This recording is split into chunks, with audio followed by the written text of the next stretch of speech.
Good morning, everyone. Good morning. Welcome to Equitable Telehealth Virtual Connections That Work. I'm your moderator, Artrice Morrison. I look forward to sharing our wonderful panelists with you. But first, we'll go through a few housekeeping slides, and then we'll get started. We are in the process of working on some glitches around language interpretation. Once they are fixed, you'll see a note in your chat. To listen to this presentation in Spanish, click the globe interpretation icon and select your language. Interpretación del idioma. Para escuchar esta presentación en español, hace clic en el icono del mundo de interpretación y seleccionar su idioma. Preferred pronouns. Please add your preferred pronouns to your Zoom name. Edit your name. Click the three dots in the right-hand corner of your self-video screen and click Rename. Closed captioning. To enable closed captioning, please click on the closed captioning icon and select Show Subtitles. We at Health Leads believe in practice agreements, and we ask you to be present and accountable. Be brave, be inclusive, take space and make space.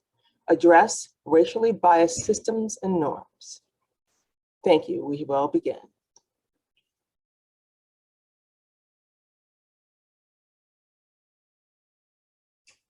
Welcome to today's panel on Equitable Telehealth Virtual Connections That Work. I am Artrice Morrison, Director of Programs at Health Leads in California. It may surprise you that an estimated 1 billion telemedicine visits occurred in 2020. It is understood that telehealth can have a positive impact for providers and patients. However, the challenges and how it works in practice can worsen inequities. That is, unless barriers to care are addressed.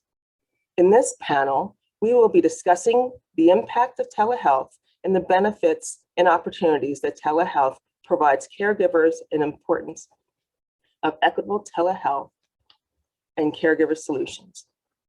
I am truly honored to be part of today's discussion with our panelists. Our first panelist, Arjun Ranagarjan, is the Director of Strategy and Partnerships at Nora Health, an organization in India and Bangladesh that works to center patients and their families as the people who engage in healthcare system. Arjun is a trained physician and public health professional whose work has spanned across healthcare fields, carrying out critical work at organizations and agencies such as Doctors Without Borders and the Center for Disease Control. Deirdre Blasek is a veteran of the Navy Reserves and has been a military caregiver for nearly 15 years. Since 2019, Deirdre has been working as a caregiving coach with Operation Family Caregiver at the Rosalind Carter Institute for Caregiving. She has been working with military families to help them navigate their challenges and strengthen their health and resilience. Nanfi Limbogo is the co-executive director of PATH Connecticut, a statewide parent support organization for parents of children and youth with special health care needs and disabilities. She also serves on various boards, councils, and committees in Connecticut, as well as nationally. She is also a maternal and child health, public health leadership fellow. Kathy Salazar is the lead family liaison of Healthcare at Parents Reaching Out, PRO, an organization based in New Mexico that works with parents, caregivers, educators, and other professionals to promote healthy, positive, and caring experiences for families and children. She also serves as a New Mexico Family Delegate for the Association of Maternal Child Health Programs. We welcome our learned and experienced panel and thank them for sharing their time with us today. We will now jump into questions, followed by a Q&A. Question 1 is directed to all of our panelists. What does caregiving mean to you?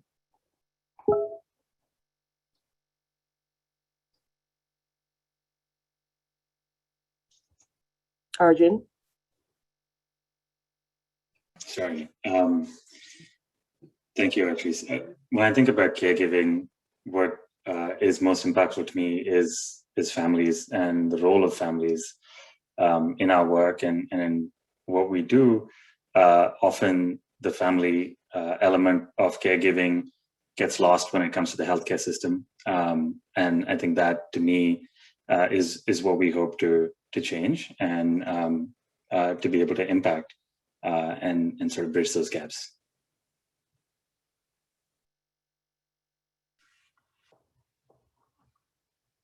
Kathy? Hello, everybody. Caregiving is very personal to me as the mother of 9 children, 6 of them adopted through the New Mexico foster care system, who all have medical complexities of one kind or another. But it's also professional for me as I help support families in New Mexico as they're trying to access Medicaid waivers and SSI and healthcare transitions for their children as they're in high school and soon to be adults. And so caregiving for me as a family member has been learning medical technology and really traveling around the country to different children's hospitals. So it becomes something that can be also rewarding and exhausting.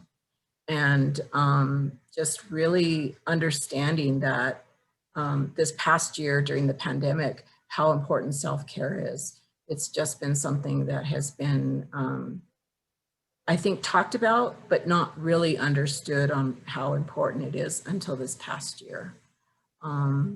So, you know, just knowing what our limits are, knowing when to ask for help, when to say no, not always being the yes in the group, whatever it may be. So caregiving has a lot of facets to it and can be overwhelming and rewarding at the same time. Thank you, Kathy. Deirdre? Whether you're a paid professional caregiver, an unpaid family caregiver, or just a supporting friend, caregiving is the choice you make every day to get up and place the needs of someone else as your top priority. It's a commitment to advocate and see that the needs of those who you care for are met to the best means possible, but also to take care of yourself because you can't pour from an empty cup. So it's important that we include ourselves on that caregiving list.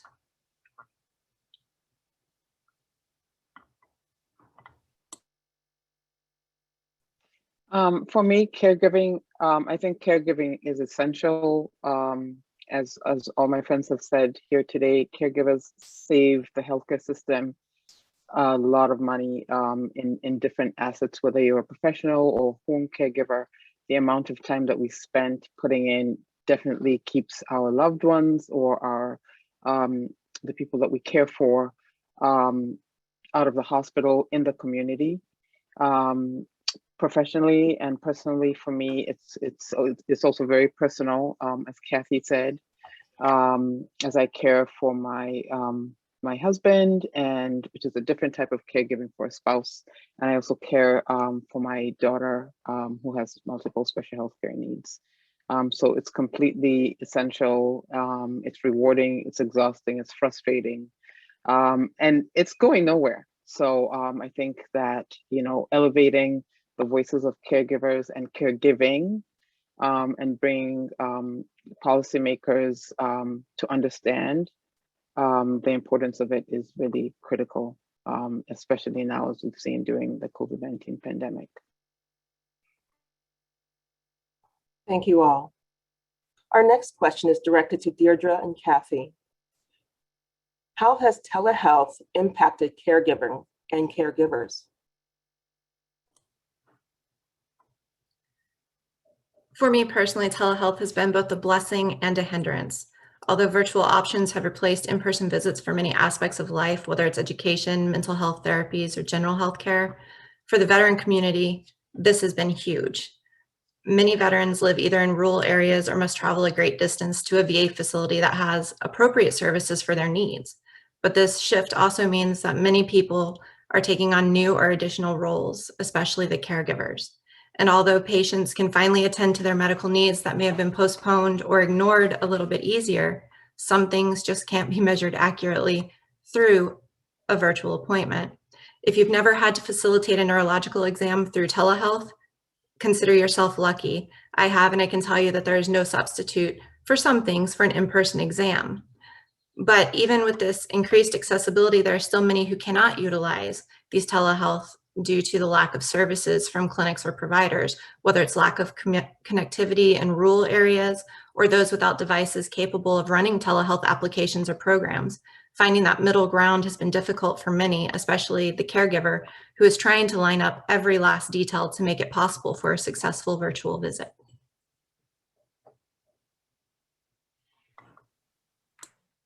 So understanding that, you know, caregiving is something that can be helpful and a hindrance at the same time. Caregiving and using telehealth for our family members who are needing mental health services has been helpful in a lot of ways. We've had access through the last year to telehealth through, for mental health. But when you start talking about physical health, and you're seeing a doctor, and for us in New Mexico at the very beginning, it was all telephonic. It was not in a virtual platform like this where you could see someone. And so how does that affect families? Well, number one, do they have resources? Do they have a smartphone? Do they have a laptop? Do they have an iPad of some kind? Do they have broadband? It can be it can be helpful, and it can be very frustrating for families in a great big huge state like New Mexico who live in the rural areas, and any state really, who live in the rural areas, and it might not have great access to broadband. So is it helpful? Yes. Did it take a long time to get up and running? Yes, it did. I think that there were so many things and so many ways of thinking about telehealth as a caregiver and access to it. But on the other end of it are providers. I mean, it wasn't just like, okay, the pandemic started and they knew what to do. Everybody was learning at the same time. And for some of us that have children that with medical complexity, it wasn't always the best option. So really, has it improved? Absolutely, it's improved. Our family's starting to understand and be, experts in their own right about how to use a virtual platform. Yes, it is coming along. And I think it's going to be something in our toolkit as caregivers that will, continue to expand and be useful past, the pandemic, when this is all over and we get back to some kind of normal. Thank you, Kathy. The next question is directed to Arjun and Nancy. In Kathy's answer, she spoke about some tools that were utilized. What ways do you see caregivers engaged in telemedicine, and what tools do you utilize as caregivers? Arjun? Thanks, Patrice. So just some very brief background about where the organization I represent, NURA, works. We work primarily in India and Bangladesh amongst rural or semi-urban communities. These are folks seeking care primarily in the public sector at government facilities, and are most often in smaller towns, sometimes villages, smaller cities. So not necessarily a big bustling metropolises in both India and Bangladesh. And so a lot of how we think about communicating with communities that we work with is to really meet folks where they are. And I think that requires a recognition of how people access information, how people access care, and where are the gaps that we can enable them to have a more seamless sort of connectivity with their care provider and once they go home. The sort of central focus that we really think about in our work is to really prioritize both the caregiver as well as the patient together as a family unit in some sense, because at the end of the day, so much of the caregiving burden, as this audience well knows, falls on family members, whether formally or informally. And so really starting off at a health facility level, at a doctor's visit, or when if someone is admitted for a procedure or is starting to recover, really using that as a jumping off point to start providing key information, training, messaging, using some of these tools is an approach that we've taken. And what that does is to create a relationship based on convenience and based on where patients and family members already are, that then can continue post discharge and once that visit or that sort of interaction has been completed. So for example, in India and Bangladesh, the medium that most folks use is WhatsApp, which is a messaging platform many of you may be familiar with. There are others too, but WhatsApp has such a huge adoption. And even if people don't have broadband, invariably one family member will at least have a smartphone in the communities that we work with, and will be using WhatsApp extensively for communication.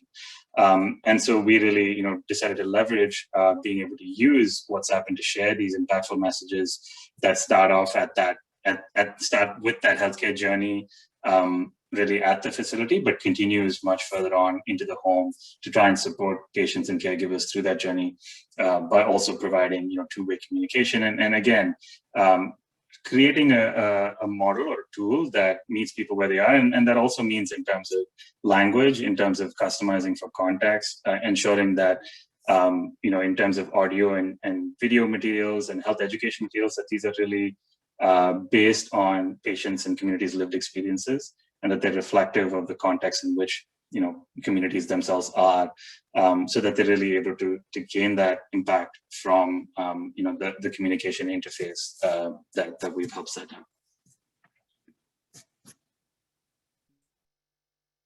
Thank you, Arjun. Nanfi? Thank you, Fries. I wanted to pick up on a couple of things that Arjun had said in terms of meeting people where they are, and Kathy had also mentioned how caregivers are multifaceted. So I think caregivers are almost like experts at meeting people where they are, and primarily it's because they themselves are from these marginalized communities, right? They're the cultural brokers. They're the ones who meet people, in home, wherever they are, literally. And so that's one of the benefits that is often forgotten and not even it's kind of overseen, and it's really an important key to getting and helping to extend healthcare services, especially during the telehealth world that we're in right now, where we know that visits are even shorter sometimes than they were in person. Having that caregiver who can help you to extend those services. So beyond the telehealth visit, what happens after when you have 5 minutes and services are not, it's boom, boom, boom, quick. The caregiver can help you to extend that. So, it depends on where they are as home caregivers. We see them using telehealth in a variety of ways. Oftentimes it's helping their clients to log on and reminders of the telehealth visits for the individuals that they're caring for, logging on, making sure that they get the connection to the doctor, helping sometimes interpret the visits for them, whether you're a family member doing that for your own loved one or your caregiver doing that for an individual. And like I said, in the clinical or programmatic or organizational setting, they're the ones who are going to be your coordinators of all the care. And I don't think that's really, highlighted a lot because of the fact that caregiving is never put at the top of the tier. And it really should be, because it's really all encompassing. It can help you to extend. It can help you to reach people where they are. And then in terms of what tools you want caregivers to have, I think it's really important for them to have education. As I said, many caregivers are from marginalized communities themselves. So, you should never have the assumption that they're going to have all the tools that they need. They themselves might have and need access to devices. We're seeing that. I was just seeing some chats through the Woover app with people trying to get on and understand how to use the app. It's a great app, but if people can't get it, if people can't access telehealth, if they don't know how to use the portals, if they don't know how to help connect their the individual that they're caring for to the services, then what's the use of that? So it's giving them the tools, giving them the education, giving them the devices, and everything that they need. And so, yeah, I think that's one of the key things. But really, it's recognizing that they are multifaceted and they can help you to extend healthcare. Thank you. You spoke about meeting people where they are, and this next question is directed to Arjun and Deirdre. When we think about marginalized communities working in terms of medicine and getting medical care, there's often some challenges. So how is patient trust upheld? How should we bridge the trust divide and provide culturally competent services to patients and their caregivers? Arjun? That's a good question, Akisa. And I think just going back to what Nancy was just saying as well, the sort of entire approach has to really focus on the communities and the audiences and sort of those families that we're working with, because otherwise, and that's a key component of building that trust, because otherwise we're creating sort of services or adding on solutions that are not really going to be adopted, or will just sort of fall flat, if I can say, in terms of having longer term behavior change impact, which is something that we care about, and being able to assist both patients and family caregivers in that journey over a longer period of time, as opposed to just sort of at a single point and saying here are things you need to know, as opposed to sort of working together with someone over a much longer horizon to sort of ensure that they have the tools and the context and the knowledge to be able to carry some of those skills forward. I'll give you an example. We work with a lot of new moms in the Indian context, and in terms of messaging around health behavior change immediately post-delivery, we focus on a couple of key health behavior change components. But unless we weave in the family dynamics of how decisions get made at a household level, look at sort of who has access to the smartphone during which hours, during which parts of the week, who's seeing these messages first up, thinking about the role of the other parent, the spouse as well, elderly family members who have decision-making capacity in these contexts, such as the mother or the mother-in-law, and how they may influence, for example, the diet of the new mom who's now just come back home. So really working with these local communities, ensuring that these insights and these learnings from communities themselves are manifested and represented in the messaging that we share is key to maintaining that trust and credibility. And the other piece is really that if we're promising a service, we really need to be able to deliver on it also. And that means for it to be in the vernacular language of people who are speaking that language. It needs to be available in audio and through sort of text messaging. It has to be multifaceted in terms of the medium itself, so that those who consume that differently are able to do so. And then sort of being able to really be along that journey. So for instance, messaging back and having a loop of responding to patient and caregiver needs. Of course, that is scoped from one program to another and will vary, but being able to sort of deliver on that service delivery component also, to make sure that the trust is not belied.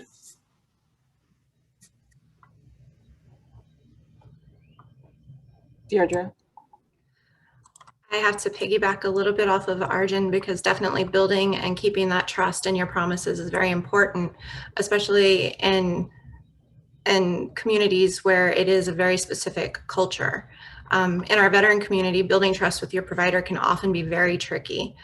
Trusting your provider, again, whether you're military affiliated or not, to understand your life is so very important to accessing and building that relationship. And in my community, having the military background is a must. If you don't understand what I've been through as a deployed soldier or what I've been through as a military spouse caregiver, then how do you know what my needs are? And oftentimes military members feel that they've been ignored, that their needs have been ignored. So this makes asking for help very hard.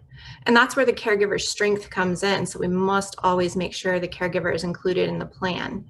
Often having the support of the spouse, family, friends, or caregiver is the only way to facilitate meaningful treatment. Help the patient build a care team, but help the caregiver build resources to make the process easier on them as well.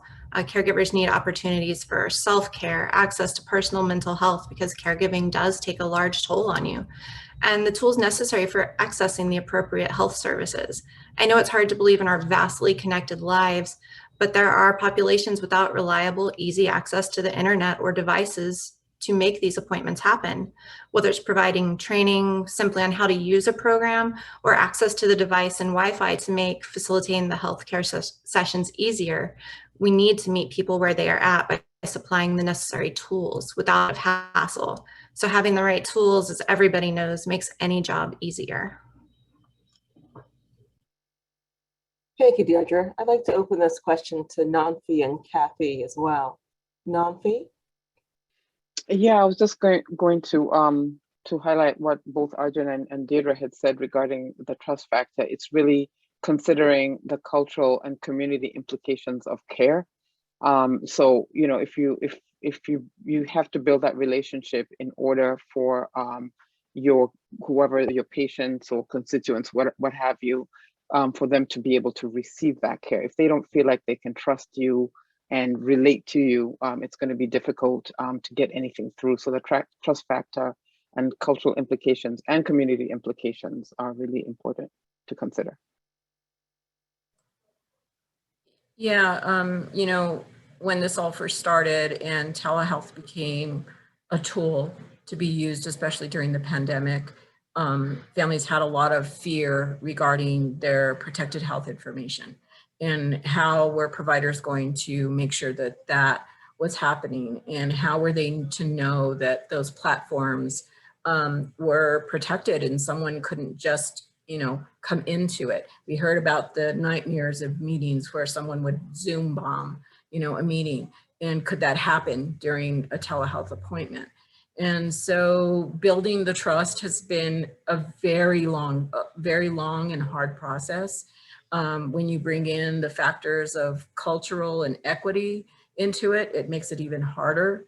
And then you add just the basics of broadband access in a huge rural state. It just, sometimes the problems for families become insurmountable to accurately and the ability to participate in telehealth. So there's lots of reasons why trust has been a long time coming, and we still haven't kind of conquered that hill yet. I think that's something that will, you know, be part of this conversation for a really long time. Thank you, Kathy. You spoke of challenges that you've been experiencing. So this next question is directed to Kathy and Nanfi. In what ways have you seen or experienced telehealth support and or hinder access to care? Kathy. So telehealth, again, has been, it's a mixed bag, right? It can be very helpful, but it can also be very stress-inducing for families who don't necessarily have the right equipment to access it properly. Telephone visits only go so far, and that's where we started with, was telephone visits.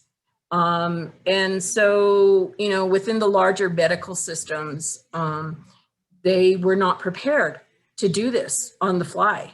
And so, you know, everyone went home in last March of 2020.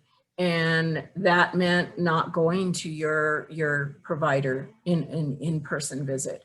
And how did they manage that? And so has it been helpful for, I think for a majority of people it has, but I think there's groups of individuals where equity is an issue, where culture is an issue, that has been very hindering. Sometimes, you know, do they have access to an interpreter during that visit, and a medical interpreter, not someone that's their family member who may speak English and the language that is native to themselves. And so I think that really understanding what the hindrances are can be, it could be changing. I think you can deal with providers, especially within mental health practices. They might be individual contractors and they might all have different platforms that they use. And so, you know, getting to know what the platforms are, getting to understand how to access them. Do you have to download an app? Do you have to, you know, learn a platform, and is it only available through a laptop, through a desktop? So what does that all mean for our families, for myself, you know, as a caregiver? It could be completely frustrating at times, and it can be very, very helpful. I think it also depends on the type of care that you receive. Again, you know, nothing replaces the hands of a doctor on a child who has a medical complexity, and making that ability to have them actually see and hear and physically examine that child. And, you know, for a lot of us that have medically complex children, that's been a big hindrance. And so I think just really understanding what the new rules are for HIPAA. HIPAA's been opened up. That's going to change. You know, where does that go, and how does that affect the federal laws for HIPAA with telehealth? And how do families find out what those new rules are and regulations are regarding telehealth? So lots of things to consider that can be a hindrance. Thank you, Kathy. Nanfi?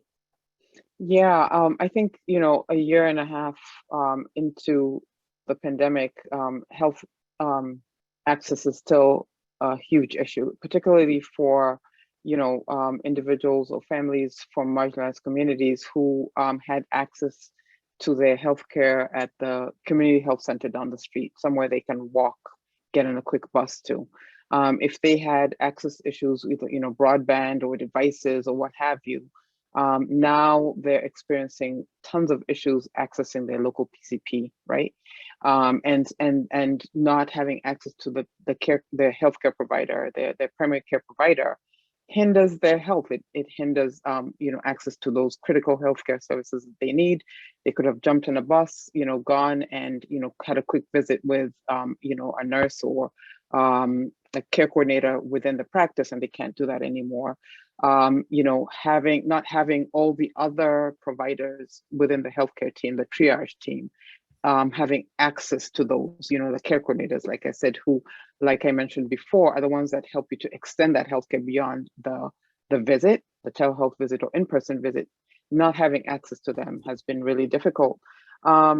And then for families, obviously, who have kids with, you know, medically complex issues, that has also been difficult because not all the healthcare systems talk to each other. If you have 5 specialists and they're not using the same practice, you know, health information is not communicating with each other. That can be super challenging.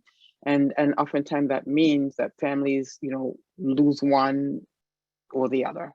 And then if you don't have the PCP connection to that, who's helping you to connect those dots, that makes it even more difficult to access. And then as Kathy was talking about, in terms of HIPAA and stuff, and that kind of, you know, protected health information, that also has been a challenge, particularly for families with medically complex kids. You know, a lot of our primary care programs, community health centers were swooped up by the larger programs. And, you know, people were having issues with, you know, getting permission to talk for their children. You know, I don't think that healthcare caught up to new things like, you know, supported decision-making, for instance. And families had difficulties if they didn't have guardianship over your child. And for a lot of families, that's a choice. But for many families who are moving away from that, Some providers were not accepting like healthcare proxies unless it was like, written and signed off by an attorney. So there's a lot of things that have been happening in the disability field that health quite hasn't caught up with, and then trying to navigate all those services through community health or larger health entities that didn't have that personal one-to-one. Like you could work those things out with your provider if you had them in person, if you had access to them. So that's also been a challenge. That's a hindrance. Some of the things that worked really well that I think we can learn from in the future are like, how quick some healthcare, things like mental health access actually was surprisingly accessible for many families, and that helped tremendously. But there's still a lag if you have good mental health care services and not everything is connected. So I think connectivity, health, all the healthcare systems, talking and communicating with each other, those are things that we're going to be working on for a long time. So I'm kind of trying to connect those dots. Thank you. I appreciate your answers. And so the last question is directed to all of you. Is there anything that you'd like to add or make sure our audience knows today from our time? Arjun? Thanks, Tracy. I'll also address a question that I caught in the chat from Kizia, I think, about working in South Africa. In terms of the bigger picture of what's going on in South Asia right now with sort of the second wave of COVID and how devastating it's been, we've really been able to utilize the framework and the sort of backbone that we've created over the last years with some of these services to switch them over in some sense to providing key information on COVID, on sort of best practices for home isolation, being able to provide another avenue for, busting myths about vaccines, about the disease, about recovery, and really contributing in a not insignificant way to the care that is happening at home. And for those 80% of patients who can be supported at home and who can recover well, but just need, sort of guidance and counseling and support and information, because there's just such a huge, vast, sort of dynamic change in what's happening on a day-to-day basis. So in some ways, it goes back to not just having the service in place, but having built that trust over that pre-existing period where now patients and family members turn, to it to feel like this is a credible, vetted avenue through which they can access information.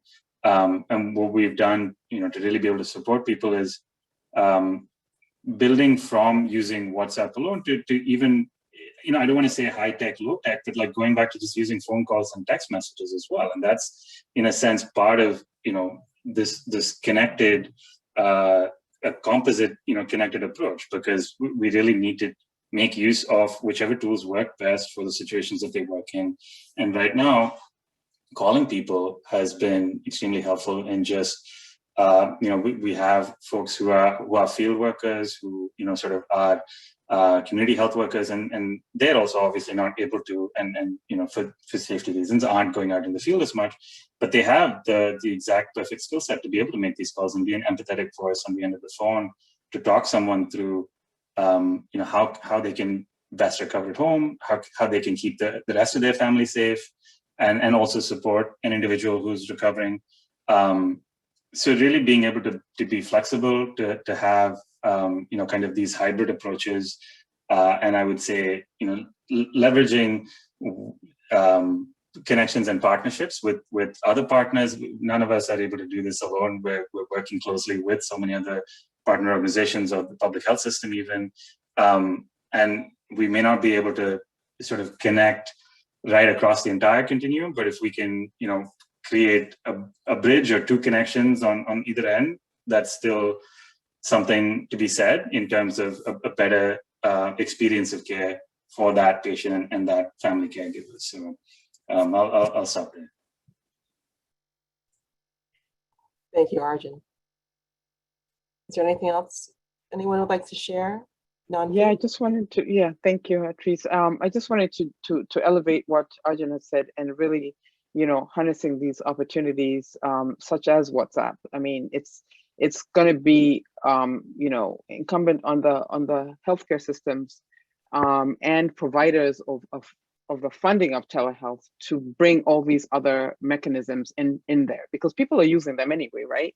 And especially if you're going to rely heavily on, community health workers and caregivers to provide that care, extend that health, right? Those health services, we're going to have to take into consideration, things like WhatsApp, and then provide funding. And then, as he also said, working with community organizations is huge. In every state, there's a Family Voices, there's a Parent to Parent, there's the Family to Family Health Information Organization. So just those other community organizations that can help you to bring that care together, and then providing funding. We can't do any of this work if we don't have funding, right? So that's what I'd like to add. Thanks. Yeah, and just to, kind of piggyback on Nanfi and talking about these organizations that are there, to, paraphrase Fred Rogers, look for the helpers. It's really important. The Family to Family Healthcare Information Centers, they're in every single state and territory in the country. Family Voices affiliates, the same thing. So we help connect families, and we help support them as they're learning what to and how to get through these systems, and what are the changes, and how does it affect them and their family. So look for the helpers. Look for the families that support other families, whether it's within your local community, within your faith-based organizations. Telehealth is there to make our lives easier. It's an added tool. It's not in place of anything. And we need to make sure that we're working with our state governments so that they know what the roadblocks are to accessing this type of healthcare. We've talked in New Mexico for years about broadband issues throughout the rural parts of our state. And until our legislature had to do a special session last year from their home communities, which a lot of them were in rural parts of the state, did it become a, oh my gosh moment. And so really working and looking at what that legislative opportunity is for, letting our government know how important this is, that this is not something that's a luxury anymore. This is something that is added to our daily life in how we access healthcare. So look for the helpers and be ready to advocate. I kind of want to piggyback off of Kathy shortly because of barriers.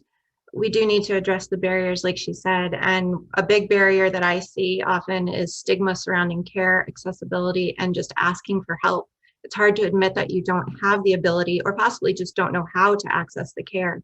And especially for those in less than traditional caregiving roles who are often denied access to these because they aren't the spouse, the mother, the father, or the patient themselves. So summits like this, I think, are very important to bring the spotlight on the needs and possible solutions to allow everybody to have equitable and accessible healthcare.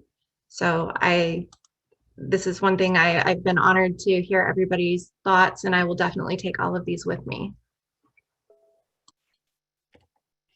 Thank you all for your helpful information. I've learned a lot just listening to the four of you. We will now open it up to audience questions, and I have a first question from Sheena. Really appreciating the reflections on telehealth as helpful and vital options, but one that is not a quick fix. In particular, it seems like telehealth can address one barrier, say transportation, but people experience one type of barrier may be also experiencing others, say tech access. How do you take the context of needing so many systems to be more equitable without getting overwhelmed in trying to innovate across the entire ecosystem?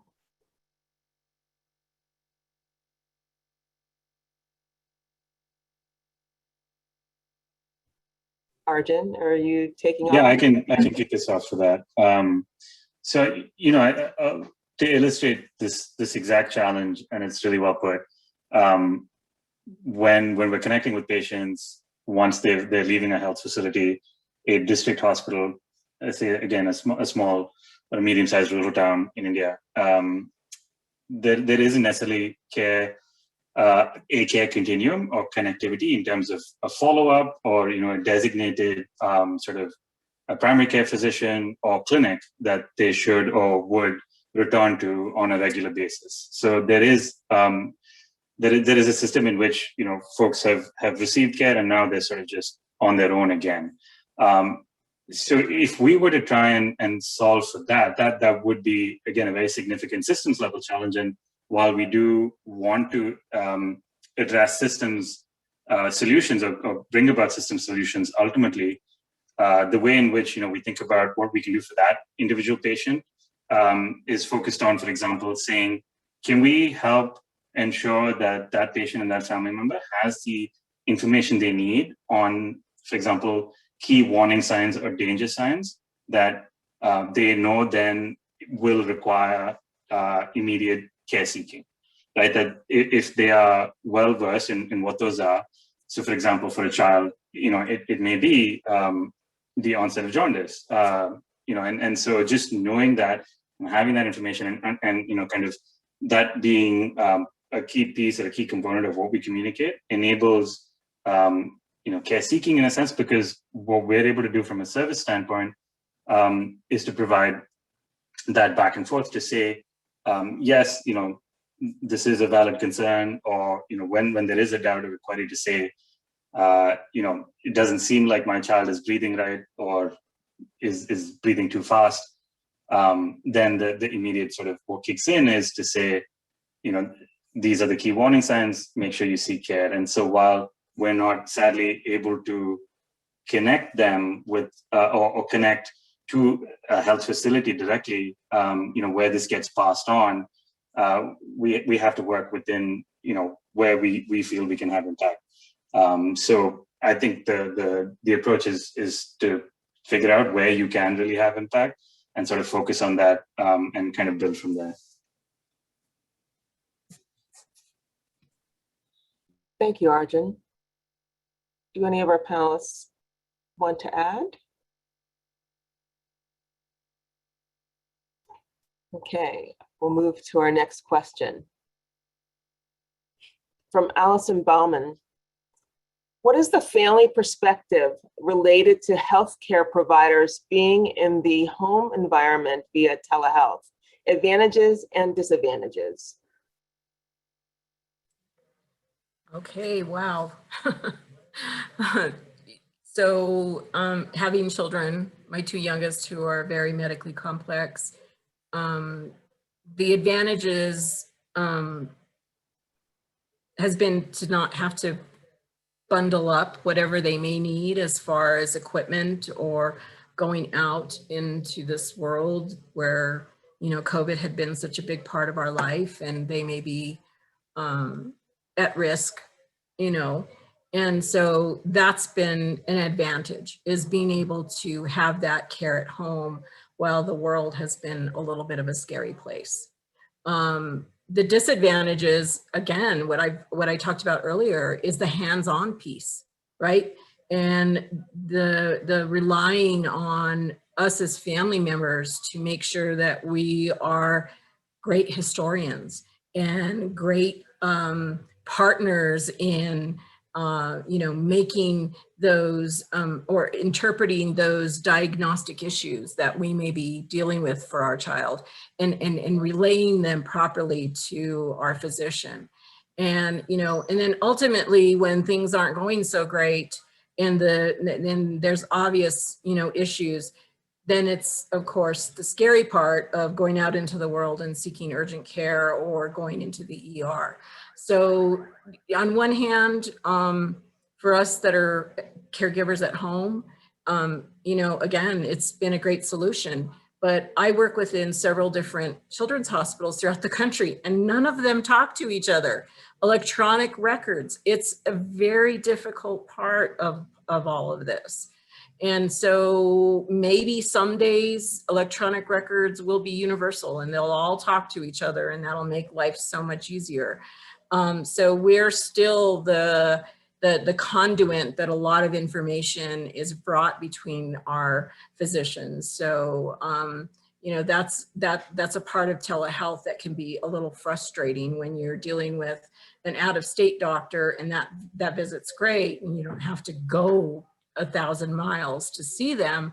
But then that information, because of electronic records, is not necessarily very easily given to that primary care provider within your home system. So there's things that are great about it, and there's things that can be extraordinarily frustrating as a caregiver.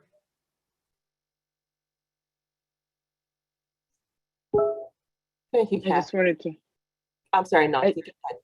Well, thank you. No, I just wanted to add to what Kathy was saying. Yes, having telehealth does help if you have multiple specialists and they're located in different states or even in the same state. Just you know, but then you do have the breakdown of having all those systems talk. The other nice thing I like about telehealth has been the elevation of these portals that we can use to access information. So that's, you know, at least you can go, if you don't have access to your primary health or to anybody, to any of your providers, at least you can go and you can read the notes, and, you know, it helps you to keep them all organized in one place, so that you can refer to them. If you have another visit, you can go back and say, oh, well, the specialist said, and you can literally read your provider exactly what they said if those systems don't talk to each other. So I think that's one of the benefits. But yeah, I mean, having universal portals and everything that talk to each other is something we definitely have to think about.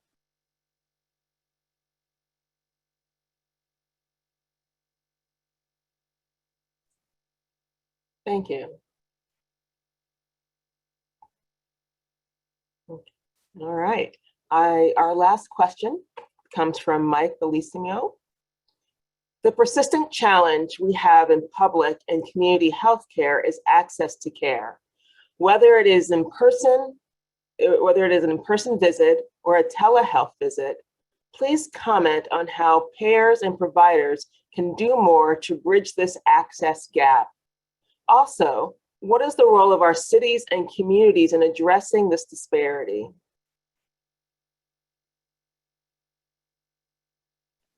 I think that this is going to have to be one of those systemic, you know, federal, at the federal level almost, and state level, because, you know, this, you know, being a country where all different states do whatever, you know, their state does, is very difficult. Like some states, you know, use community health workers and caregivers. If that's in their legislation and they're legislated to do that work, they're recognized. But then many states are not there yet, and so I think it's going to be one of those things that has to be addressed, you know, systemically. And as we've mentioned throughout this whole presentation, is really, you know, recognizing that caregivers are part of the healthcare system. They've been doing the work. Many of them have been doing the work unpaid. And so having the recognition in your policy work and putting money behind it is I think what's going to have to happen.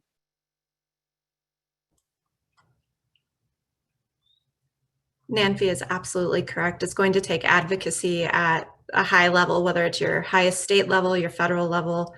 It's going to have to come from there because there's not a universal system for it, and there needs to be. And the caregivers are the ones who are ultimately piecing those together for those little bits to make the appointments possible and to make them still able to provide that care.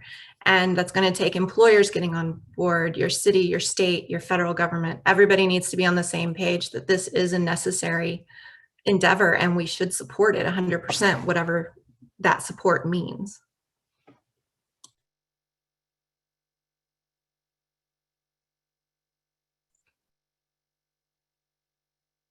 Arjun or Kathy? Yeah, I think, you know, the four of us have been such a like mind and in how important this is for caregivers. I think the piece that we need to remember with telehealth is, you know, what is the support that the caregiver's getting from that provider? You know, and what are the directions that are being given, the therapies that are being suggested, and where does the caregiver get that support in order to provide those therapies, medication or physical therapy, occupational therapy, speech therapy. I mean, where in this conversation does the support for the caregiver come in with telehealth? Because yes, you know, it's a great idea, but if we miss the piece where the support for the caregiver is in the telehealth, as well as it should be in an in-person visit, then I think then we, you know, cut short how effective it can be. So we still need to remember that the provider needs to check in with the caregiver.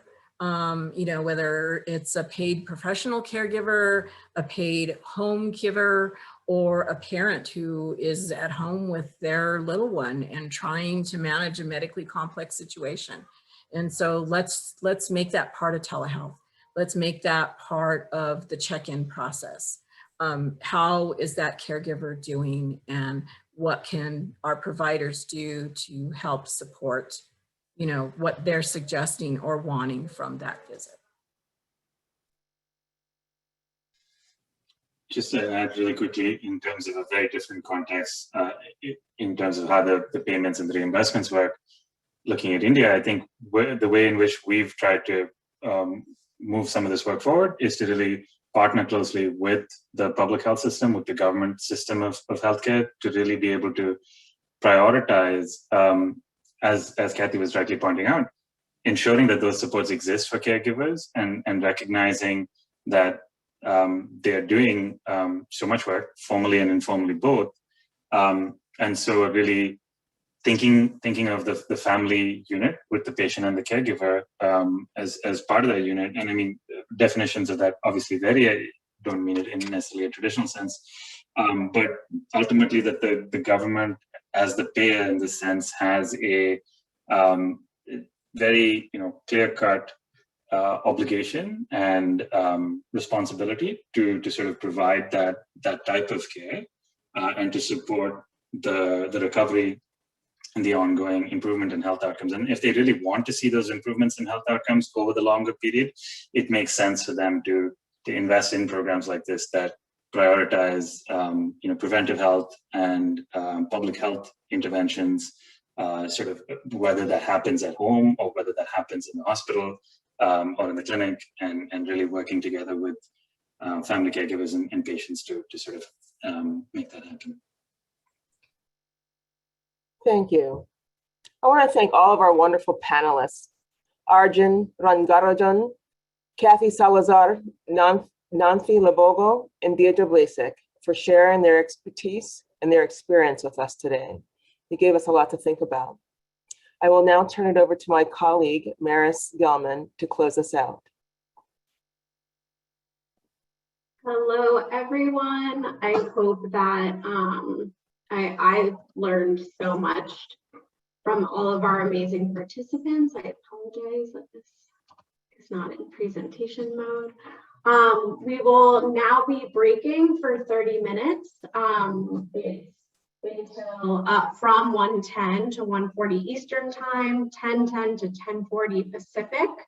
All participants are welcome to join our mindfulness, movement, and meditation session during this time. And at 1:40 or 10:40 Pacific time, our second round of, I apologize, of breakout sessions will happen. And the tracks are policy, design. I am so sorry, I'm just gonna stop sharing because my computer is strange. The policy track is policy design for caregivers, by caregivers, equity, what we want, a vision for future of caregiving, and innovation, long-term caregiving, and challenges and opportunities. So thank you so much for joining our session. Thank you for all of our speakers and our moderator, Artrice, and I hope you have a great break.